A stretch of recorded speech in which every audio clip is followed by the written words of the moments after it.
Aurora Leigh, be humble, see the earth, the body of our soul, the green earth, indubitably human, like this flesh and these articulated veins through which our heart drives blood. There's not a flower of spring that dies, but vaunts itself, allied by issue and symbol, by significance and correspondence, to that spirit world outside the limits of our space and time, whereto we are bound. Let poets give it voice. Critics say that epics died out with Agamemnon and the goat-nursed gods. I don't believe it. Homer's hair turned gray like any plain Miss Smith's. Hector's infant cried.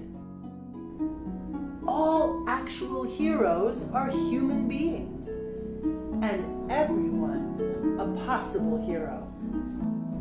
Yes, and every age appears to the souls who live in it most unheroic.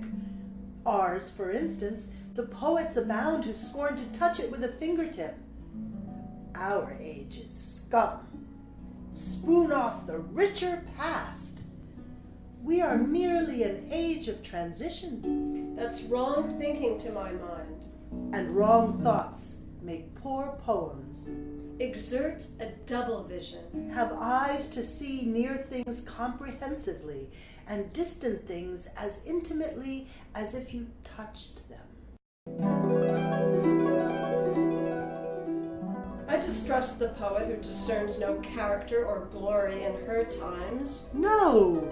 If there's room for poets in this world, their sole work is to represent their age, not Charlemagne's. This live, throbbing age that brawls, cheats, maddens, calculates, aspires, and spends more passion, more heroic heat than King Arthur ever felt for Guinevere. To flinch from modern decadence, to long for togas and picturesque drama is foolish. Perhaps Camelot to minstrels seemed as flat as Fleet Street does to our poets. Never flinch, but be unscrupulously epic.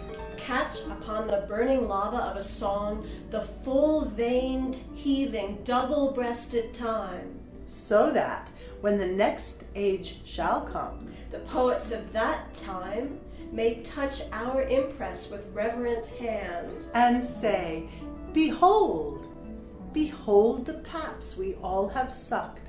The bosom seems to beat still. Or at least it sets ours beating. This is living art, which thus presents and thus records true life. What form is best for poems? Trust the spirit to make the form, for otherwise we only imprison spirit and not embody.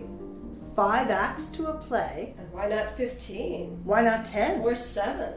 What matter for the number of the leaves, supposing the tree lives and grows? Exact the literal unities of time and place when it is the essence of passion to ignore both time and place? Absurd.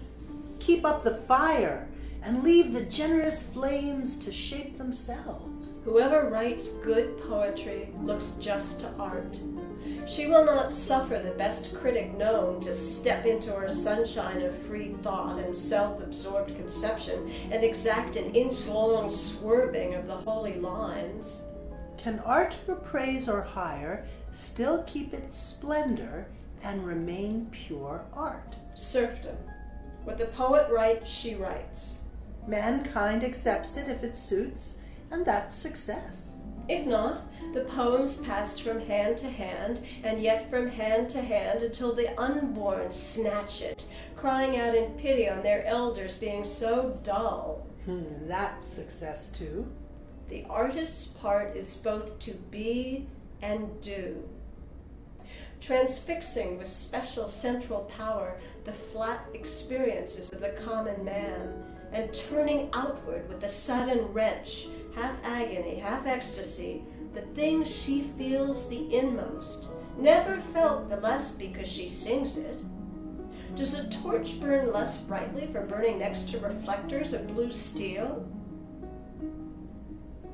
O sorrowful great gift conferred on poets of a twofold life, when one life has been found enough for pain, we, staggering beneath our burden, support the intolerable strain and stress of the universal, and send clearly up, with voices broken by the human sob, our poems to find rhymes among the stars.